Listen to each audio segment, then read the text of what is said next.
컴퓨팅적 사고 과목에 대한 동영상 강의입니다. 컴퓨팅적 사고 과목에서 프로그래밍이란 무엇인가라는 주제에 대한 동영상 강의입니다. 네 번째 강의가 되겠습니다. 파트 4입니다. 이 파트에서는 이제 고급 프로그래밍 언어에 대해서 공부하도록 하겠습니다. 컴퓨터 관련 학과 다니는 학생들이라고 하면 전공 과정 동안에 이제 최소한 두세 개, 아니면 대여섯 개 정도의 이제 고급 프로그래밍 언어를 배우게 됩니다. C, Java, Python, 자바스크립트, 그 다음에 요새 이제 나오는 다양한 종류의 어떤 비주얼 프로그래밍도 있고 여러 가지 언어들이 존재합니다. 자, 그러한 언어들에 대해서 이제 개략적으로 개념적으로 이제 살펴보도록 하겠습니다. 그리고 그 고급 프로그래밍 언어가 이제 왜 필요한 건가, 왜 중요한 건가에 대해서 먼저 살펴보도록 하겠습니다. 컴퓨터라는 이제 기계가 다른 기계와 이제 본질적으로 다른 이유가 있습니다. 그것은 뭐냐면 다른 기계들은 이제 인간들이 무슨 버튼이라든지 무슨 핸들이라든지 어떤 그 스위치 같은 걸 가지고 이제 조종을 하죠. 그런데 이제 컴퓨터는 완전히 다릅니다. 컴퓨터는 인간과 이제 언어를 통해서 이제 대화를 나누죠. 그러니까 인간이 컴퓨터에게 무슨 명령을 내릴 때는 버튼을 누르는 것이 아니라 언어를 통해서 이제 명령을 내리는 겁니다. 자, 이거에 대해서 굉장히 심각한 이제 얘기로 갈 수도 있지만, 이건 아주 실질적인 이제 철학적 이런 것이 아니고 굉장히 실질적인 이제 이야기가 됩니다. 자, 컴퓨터란 무엇인가라는 이제에 대해서 이제 컴퓨팅적 사고 과목에서 저기 이제 튜링 머신에 대해서 이제 살펴봤었죠. 튜링 머신이라는 것을 언어적 관점에서 이제 설명하게 되면 튜링 머신은 이제 언어를 이해하는 기계입니다. 이제 언어라는 게 이제 기계어죠. 기계어긴 하지만 언어를 이해하는 언어입니다. 그러니까 기계어는 굉장히 단순하긴 하지만 그 자체가 하나의 어떤 언어입니다. 그리고 언어로 표현된 작업들을 처리할 수 있는 이제 기계가 됩니다. 그러니까 즉 언어를 이해할 수 있는 기계이고 언어로 표현된 작업을 처리할 수 있는 기계이다. 따라서 인간과 컴퓨터 간의 대화는 이제 언어로서 이제 가능하다라는 거죠. 그걸 조금 살펴보게 되면 이제 그 튜링 머신 내에 보면 이제 이렇게 이런 처리 장치가 있죠. 이 처리 장치가 언어를 이해하죠. 그러니까 기계어를 이해하는 이제 그 장치가 있죠. 그리고 제어 장치는 실제 명령어들의 이제 명령 순서를 이제 제어하는 이제 장치죠. 그리고 저장 장치가 있죠. 그 안에는 이제 코드들, 명령어들도 들어있고 데이터도 들어있을 수 있죠. 그리고 입력 장치, 출력 장치가 있죠. 그리고 인간과는 이제 언어로서 대화하는 것. 이 언어는 이제 기계어인 거죠. 자, 그렇게 되면 여기서 이제 굉장히 중요한 것은 튜링 머신이라는 이런 이제 컴퓨터와 같은 기계의 언어는 어떤 것인가를 아는 것이 이제 컴퓨터 언어를 아는 데 있어서는 굉장히 중요합니다. 자, 그래서 한번 이제 기계어를 한번 살펴보죠. 근데 기계어라는 것 자체는 굉장히 이제 개념적 어떤 겁니다. 그러니까 정확하게 어떤 것이 기계어다 아니다라는 건 아닌 거죠. 그렇지만 이제 지금까지 이제 많은 컴퓨터 개발되어졌고 대충 이제 그 컴퓨터 기계어라는 것들의 구성이 어떻게 되는지에 대해서는 이제는 파악이 된 거죠. 그래서 이 수업 시간에는 아주 간략하게 가상으로 이제 기계어를 만들겠습니다. 근데 가상으로 만들긴 하지만 실제 시중에 존재하는 컴퓨터하고 그렇게 아주 많이 차이 나는 거 아닙니다. 개념적으로는 거의 유사하다고 보시면 됩니다. 우선 기계어라는 것에 대해서는 우선 그 레지스터라고 하는 것들이 있습니다. 이거는 이제 처리 장치 안에 존재하는 이제 것들인데 하나의 워드, 그러니까 4바이트 내지는 8바이트 정도, 8개 바이트 정도를 저장할 수 있는 아주 작은 메모리들이 있습니다. 그게 보통 이름이 이제 여기 보시면 A 레지스터, B 레지스터, C D 이런 식으로 되죠. 그리고 이런 레지스터들은 기존에 그냥 그 메인 메모리와 차이가 나는 건 얘네들은 이제 그 연산 기능들이 지원해 논리 연산 기능들이 이제 처리 지원들이 가능합니다. 그래서 이 가상의 기계어에 있어서는 레지스터를 가정하겠습니다. 그리고 이 레지스터들은 연산이 가능하다. 그러니까 뭐 덧셈, 뺄셈 뭐 이런 것들이 가능하다는 거죠. 그 다음에는 이제 데이터 전송 명령어들이 있습니다. 이건 뭐냐면 이 주기억 장치 메인 메모리에서 레지스터로 데이터를 이동시키는 명령어들입니다.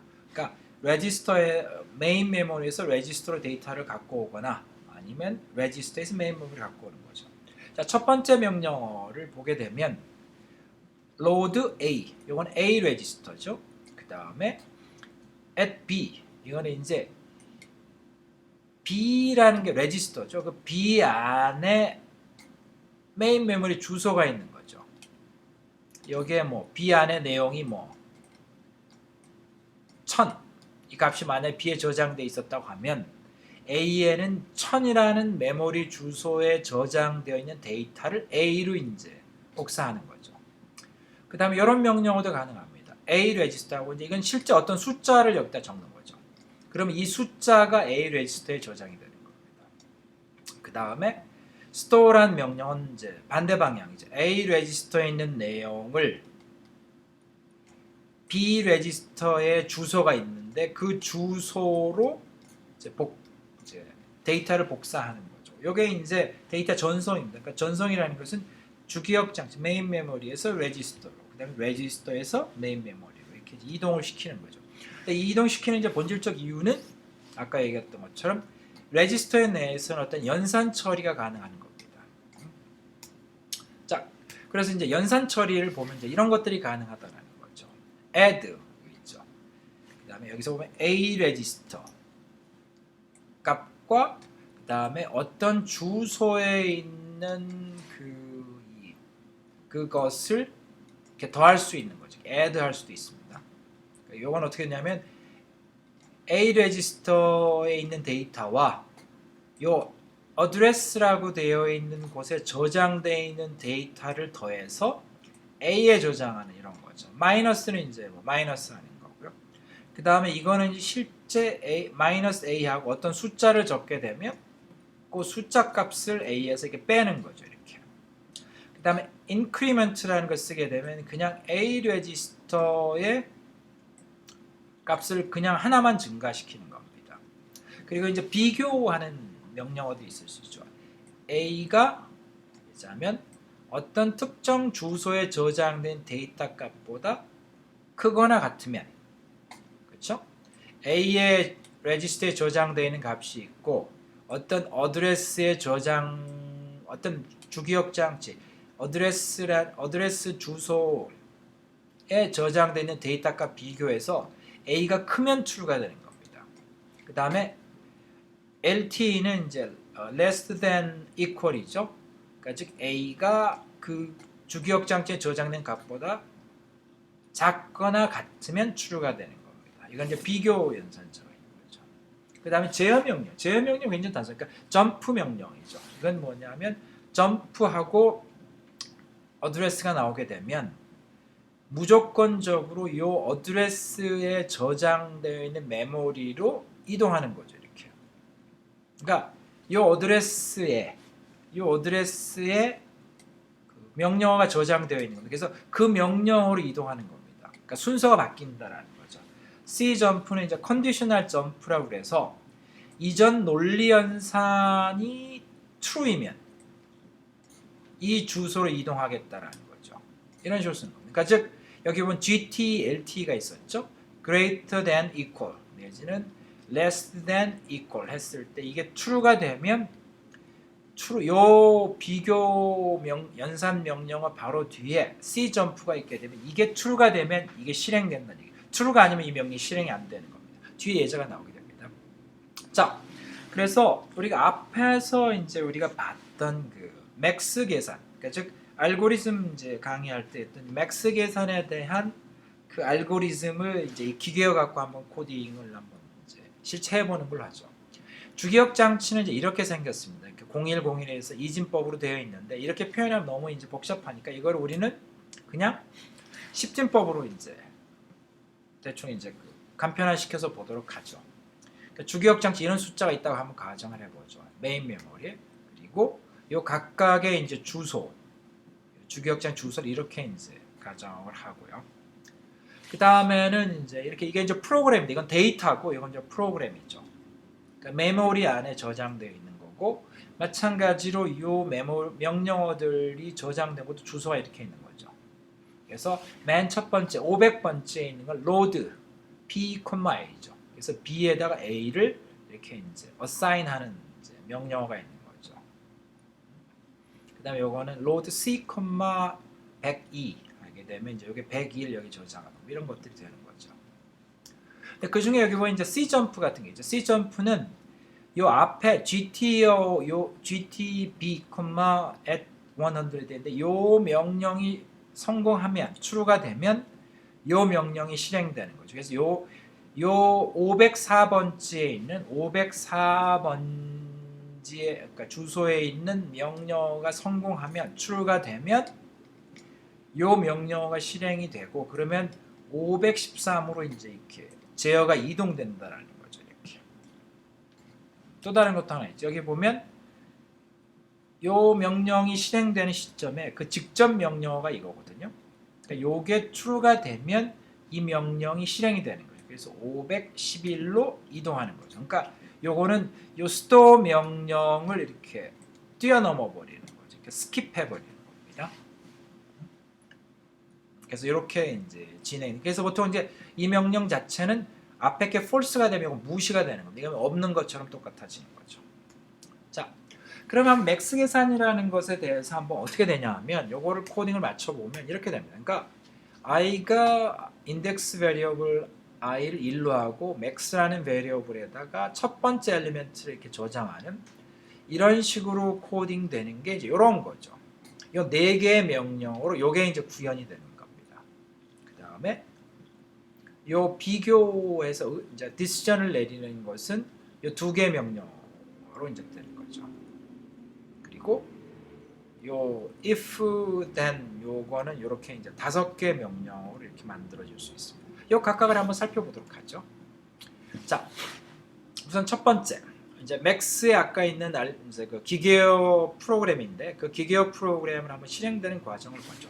우선 그 처리 장치 내에는 이렇게 레지스터 3개가 있다고 가정돼 A, B, C 그리고 아까 보여드렸던 메인 메모리에 이제 이렇게 데이터들이 있습니다. 그래서 우선 첫 번째 이제 그 파트에 이 어떤 기계어 명령을 실행시킨다고 가정을 한번 해보죠. 우선 첫 번째 명령 load b, a 이거는 a에다가 b에다가 이제 그 1이라는 숫자를 이렇게 어사인하는 거죠. 그렇게 되면 이 b가 1이 딱 되는 거죠. 바뀌죠. 그다음에 두 번째 명령 load c, 102 그러니까 c라는 레지스터에다가 102라는 숫자를 이제 어사인하는 거죠. 그렇게 되면 이제 c가 102가 되는 거죠. 그 다음에 load a 하고 나서 at c는 이제 요게 아까 명령이 뭐였냐면 c라는 레지스터에 저장되어 있는 것이 주소값을 해석하니 102죠. 102라는 곳에 저장되어 있는 데이터를 a로 이제 카피해 온다라는 거죠. 자, 그럼 여기 102죠. c가 이제 102니까 102에 저장되어 있는 값을 a로 이제 복사해 온다는데 102라는 곳에 저장되어 있는 값은 뭐죠? 바로 요거죠. 501이죠. 그러니까 이제 이렇게 되면 a가 501이 되는 거죠. 자, 그리고 나서는 store 명령을 실행시키게 되면 a 레지스터에 있는 값을 그 다음에 101이라고 하는 주소로 이제 저장을 하는 거죠. 여기서 101이라고 하는 주소의 저장 장소는 max로 사용하고 있는 겁니다. 그래서 max라는 이름이 없긴 하지만 그렇게 되면 이게 실행이 되면 이게 501로 이제 이렇게 바뀌는 거죠. 이렇게 바뀌는 겁니다. 자, 그리고 나서 그게 끝나고 나면 이제 그 다음번 요 이제 디시전을 내리는 요 코드를 보게 되면 요 2개가 되는 거거든요. 그랬을 때 첫 번째 이제 GTE B하고 at 100이면 B라는 레지스터에 있는 값 현재 1이죠. 1이 되어 있습니다. 과 100이라는 주소에 있는 값 8이죠.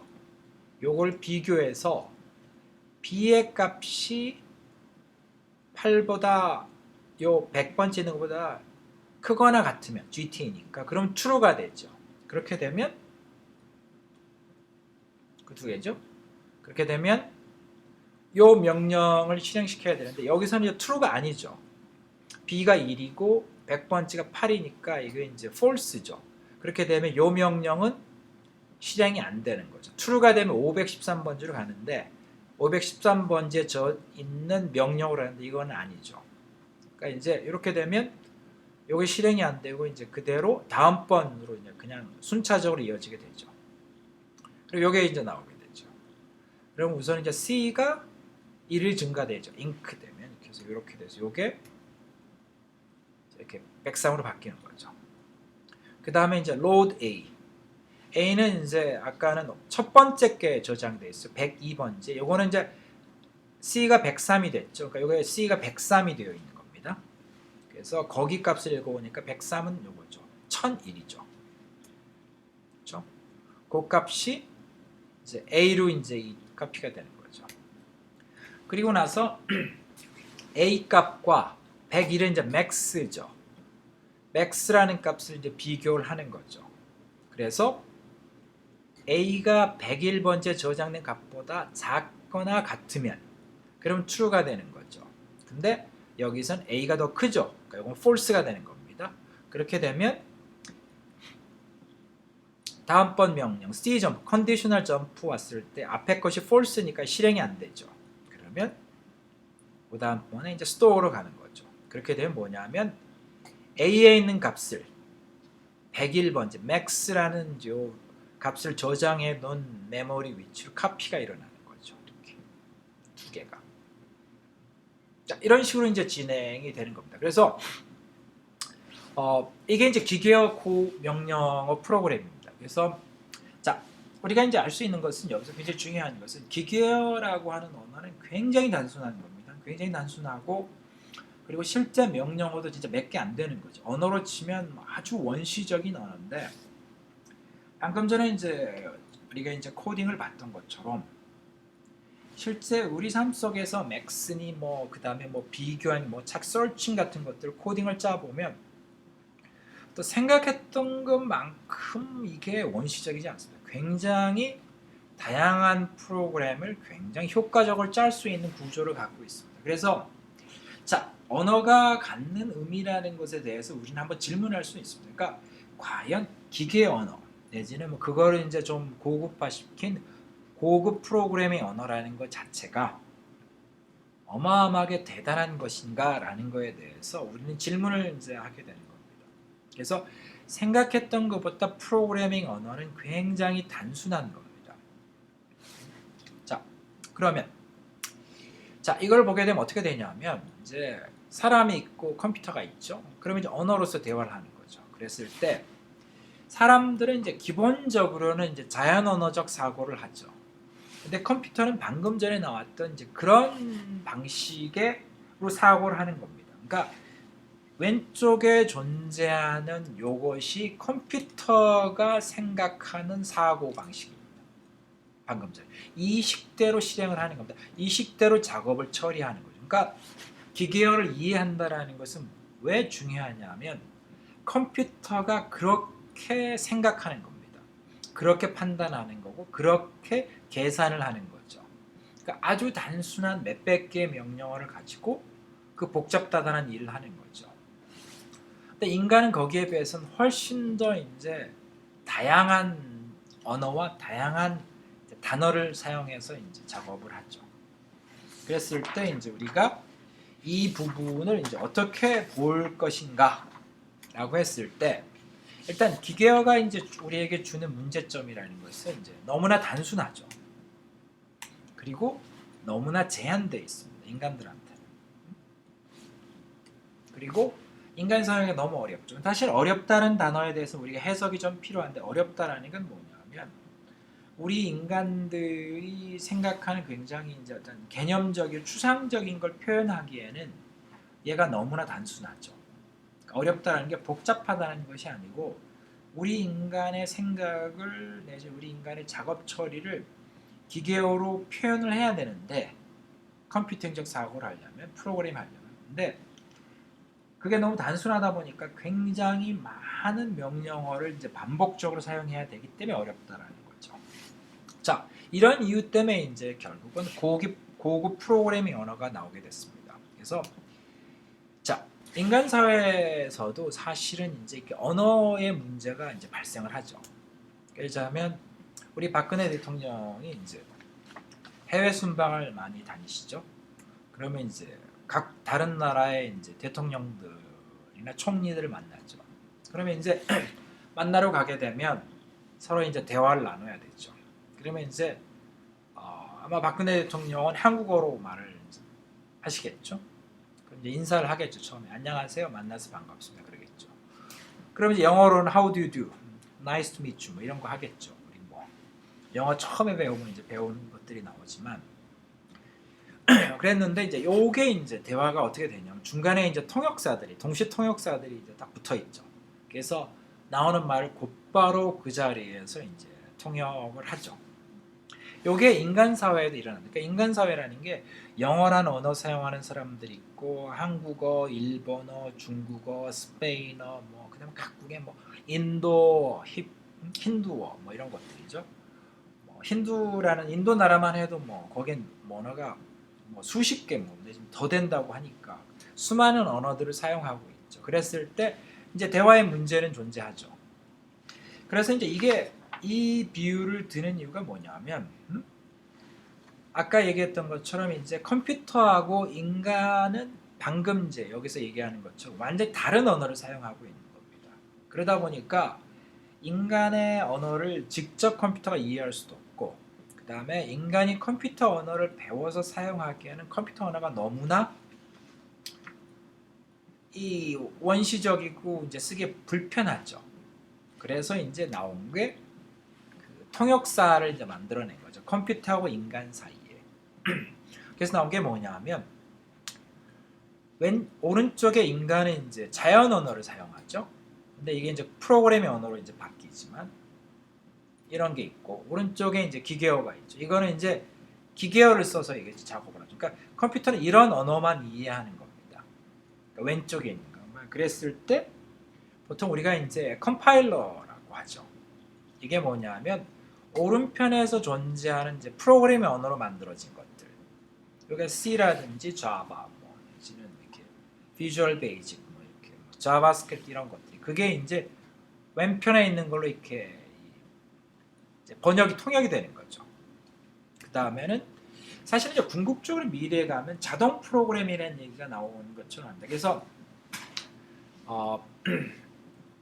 프로그램이 언어로 짜거나 내지는 굉장히 제한된 방식으로 전달해주면 컴파일러가 작업하는데 미래는 이제 그냥 대충 언어로 얘기해주면 이 자동 프로그래밍 시스템이 여기 이제 오타가 있네요. 프로그래밍입니다. 그래서 보면 레밍이 빠졌네요. 이렇게 됐을 때 이걸 자동으로 해준다는 이게 굉장히 이제 그 고수준의 이제 고난이도의 이제 인공지능이죠. 그래서 미래에 가면 컴퓨터가 이제 프로그램 짜주는 거죠. 이렇게 자동으로. 뭐 이렇게 되는데 어떤 이런 구조가 되는 겁니다. 그래서 이 중간에 존재하는 컴파일러 지금은 이것이 이제 통역사 역할을 하는 거죠. 우리는 이제 지금 이제 그 고급 프로그래밍 언어, 그러니까 C 언어 같은 걸 이제 프로그램 짜주게 되면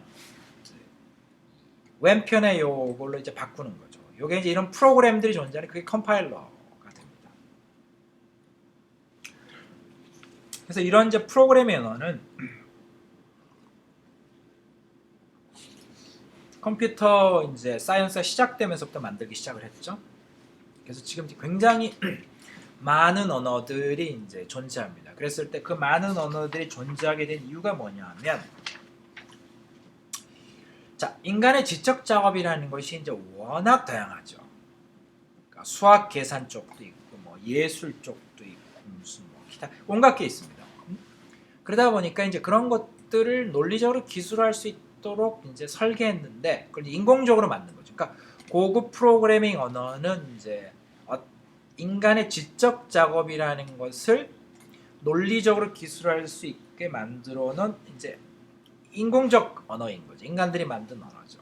그리고 그거를 이제 기계어로 번역이 가능한 언어죠. 그러니까 컴파일러라고 보통 합니다.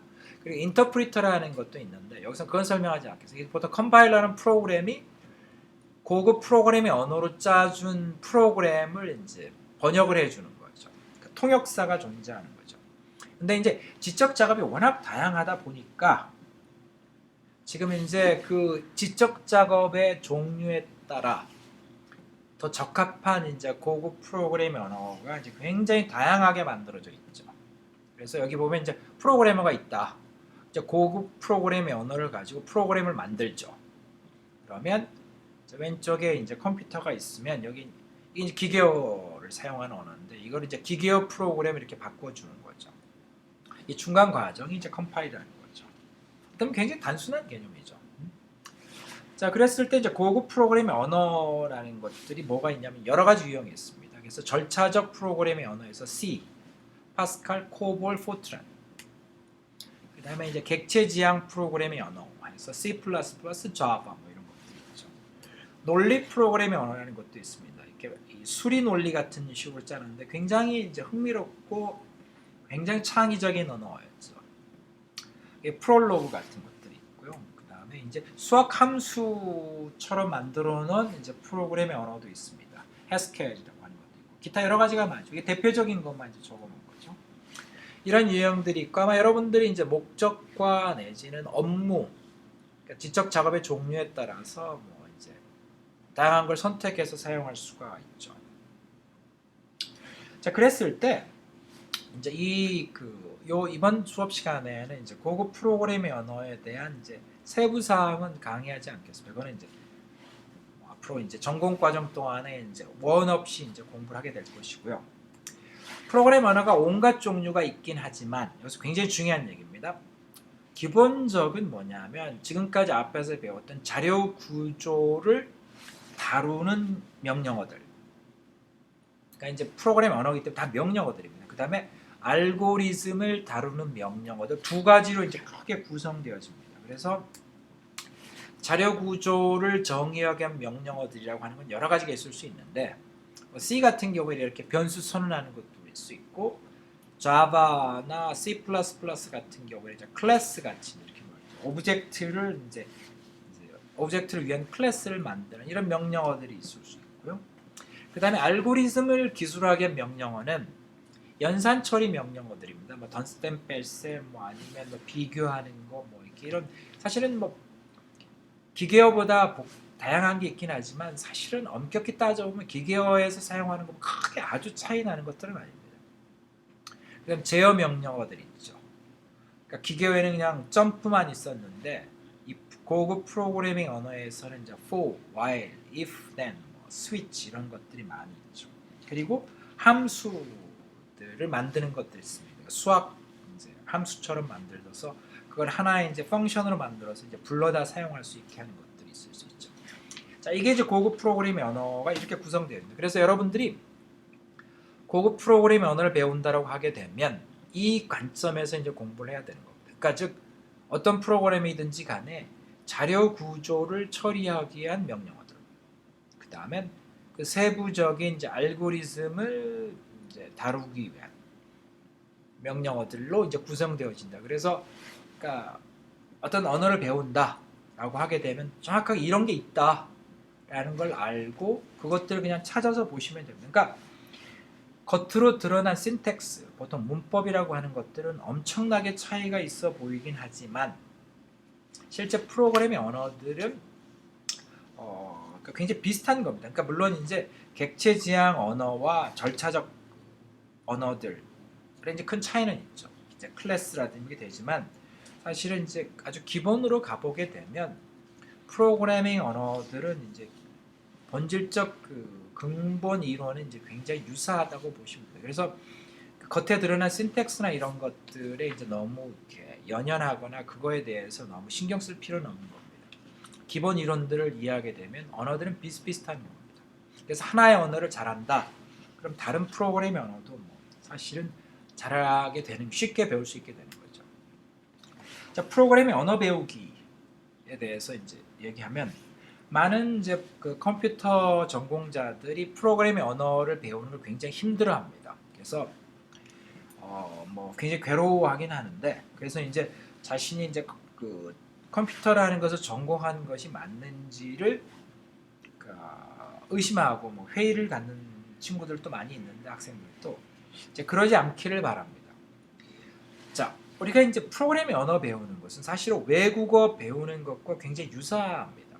그러니까 키워드, 단어들도 배워야 되고 문법도 배워야 되고 여러 가지 배워야 될 건 있죠. 그거는 이제 어쩔 수 없이 시간과 노력이 들여서 어느 정도는 고생을 해야 되는 거죠. 근데 중요한 것은 외국어를 결국은 나중에 잘한다고 하는 것은 단어를 뭐 잘하고 문법을 잘하는 문제는 아닙니다. 결국은 영어를 잘한다는 얘기는 영어라는 것을 써서 결국은 자신의 지식과 자신의 논리적 사고를 영어라는 언어를 통해서 표현을 해야 되는 거죠. 그러니까 단어를 어마어마하게 많이 알고 있고 문법을 통달하고 있을지라도 그 단어와 문법을 통해서 자신의 지식과 자신의 논리적 사고를 효과적으로 표현하지 못하면 그 언어는 죽은 언어고 쓸모가 하나도 없는 거죠. 자, 이게 굉장히 중요해요. 그러니까 외국어를 잘한다고 하는 것 자체가 문법 잘 알고 단어 많이 알아서 아닌 거죠. 결국 외국어 잘한다는 것은 그 나라 책을 많이 읽고 그 나라 문화를 이해하고 그 나라 사람들과의 대화를 통해서 그 사람들의 어떤 그 나라의 사람들을 이해하는 것이 선행되어져야 됩니다. 그게 이제 결국 언어를 잘하는 핵심인 거죠. 동일하게 프로그래밍을 잘한다고 하는 것은 프로그래밍 언어에 대한 것을 배우는 것이 아닙니다. 여러분들이 프로그램 짤 때 굉장히 힘들어한다고 하면 그거는 프로그래밍 언어를 잘 모르는 것이 아닙니다. 논리적 사고 능력, 문제 해결 능력, 알고리즘 개발 능력이 부족한 겁니다. 그러니까 여러분들이 알고리즘을 잘 만들 수 있으면 그건 굉장히 논리적인 겁니다. 그러니까 만약에 그 디테일하게 뭐 따지는 거 싫어하는 사람들이라고 하면 프로그래밍이 디테일 따지는 건 아닙니다. 프로그래밍이라는 것은 결국은 문제 해결을 하는 것을 능력인 거고 알고리즘 개발 능력인 겁니다. 그래서 그런 것들을 잘하게 되면 프로그래밍은 뭐 물론 그래도 피곤하고 귀찮고 뭐 디버깅하고 그런 게 괴로울 수는 있지만 그래도 프로그래밍이 그냥 무작정 달라붙어서 앉아서 하려고 하는 거에 비해서 훨씬 더 흥미롭고 창의적인 일이라는 것을 이제 알게 되는 거죠. 그러니까 다시 한번 강조합니다. 굉장히 중요합니다. 여러분들이 앞으로 4년 동안에 이제 컴퓨터를 공부한다고 했을 때 프로그래밍은 피할 수 있는 일은 아닙니다. 굉장히 자주 만나게 되고 해야 될 일이지만 프로그래밍을 잘하는 것은 문제 해결 능력을 키우는 것이고 알고리즘 능력을 개발하는 겁니다. 그래서 알고리즘이 나오면 알고리즘 명확하게 나오면 그 알고리즘 프로그래밍 언어로 바꾸는 것은 생각했던 것만큼은 어려운 것은 아닙니다. 어떤 의미에서는 굉장히 기계적인 일이 될 수 있습니다. 그래서 여러분 다시 한번 강조합니다. 프로그래밍 잘하려고 하기 위해서 프로그래밍 신텍스, 문법 열심히 배우고 프로그래밍 언어에 존재하는 특이한 기능들에 연연할 필요가 없습니다. 그건 잘 몰라도 됩니다. 알고리즘을 정확히 짤 줄 알고 문제 해결 능력을 잘 할 줄 알면 프로그래밍이라는 것은 좀만 노력을 하게 되면 하게 되는 겁니다. 그게 본질입니다. 자, 그 파트 3에서 얘기했던 뭐 문제 해결 알고리즘 그걸 이제 프로그램을 다시 한번 놓고 보죠. 프로그래밍이라고 하는 건 이겁니다. 현실 세계에서 인간들이 어떤 문제를 해결하는 방법들을 갖고 있습니다. 그거를 체계적으로 분석해내서 파악해야 됩니다. 인간의 문제 해결 방법이 있죠. 그걸 만들어내야 되는 거죠. 그리고 난 그거를 논리적으로 알고리즘으로 이제 정리하는 거죠. 그리고 그 알고리즘을 프로그램으로 만드는 겁니다. 그러니까 이 순서를 항상 지켜야 됩니다. 여러분들이 뛰어난, 인정받는, 그 다음에 능력 있는, 역량 있는 컴퓨터 과학자가 되고 싶으면 이 순서를 지켜야 됩니다. 많은 프로그래머들이 내지는 프로그램 잘 못하는 사람들, 프로그램을 너무 싫어하는 사람들은 이 부분에 대해서 소홀히 합니다. 일단 개발하라고 하면 일단 프로그램부터 짜기 시작하는 거죠. 근데 앞쪽에 있는 이 두 개가 제대로 해결이 되지 않으면 이 마지막 단계 프로그램은 굉장히 괴로운 작업입니다. 너무나 헷갈리고 너무나 많은 시행착오를 해야 되는 작업입니다. 굉장히 중요합니다. 여러분들 이제 컴퓨터 전문가로 시작하죠. 이거는 평생을 여러분들이 생각하고 살아야 될 일입니다. 앞에 두 개가 먼저 돼야 됩니다. 여러분들 많은 시간은 이 앞에 두 개를 하는데 사용하시기 바랍니다. 뒤는 그냥 가는 겁니다. 프로그램은 자바로 짤 수도 있고 C로 짤 수도 있고 C++로 짤 수도 있고 자바스크립트, 파이썬 수많은 언어가 존재합니다. 그것들은 알고리즘이라는 게 명확하게 나오게 되면 그 알고리즘 변화라는 것은 언어에 따라 차이가 나긴 하지만 그래도 그렇게까지 그렇게 어렵고 도전적인 일은 아니게 됩니다. 네, 여기까지가 이제 고급 프로그래밍 언어였습니다. 그래서 고급 프로그래밍 언어를 강의하면서 고급 프로그래밍 언어를 하나도 강의를 안 했는데 그 부분은 고급 프로그래밍 언어의 신텍스를 배우는 것은 프로그램 컴퓨팅적 사고 관점에서는 특별하게 중요하지 않다고 생각했기 때문입니다. 다시 한번 강조합니다. 이 수업은 여러분들의 사고 방식을 훈련시키는 겁니다. 구체적인 프로그램 훈련시키는 게 아니죠. 사고 방식이 무엇이냐 하면 여러분들이 프로그램을 짤 때 그냥 컴퓨터에 앉아서 C로 치면 메인 치고 그 다음에 무슨 이 브레이스 열어서 가로 열고 이거 하면 안 된다라는 거죠. 여러분들이 그렇게 습관이 들면 여러분들의 프로그램이 굉장히 괴로운 삶이 됩니다. 문제 해결 방법을 항상 생각하고 알고리즘을 생각하는 그런 습관과 그런 사고방식을 여러분들이 갖고 있어야 돼요. 이건 굉장히 중요합니다. 여러분들이 무슨 수많은 전공서적을 읽고 배우는 것보다 이 하나를 여러분들이 명확히 기억하고 여러분들의 컴퓨터 전문가로서 삶 속에서 이 원칙을 지키면 여러분들은 굉장히 인정받고 유능한 전문가가 될 수 있습니다. 매우 단순하지만 많은 사람들이 이걸 잘 지키지 않습니다. 그래서 어려움을 겪고 있는 겁니다. 네, 여기까지입니다.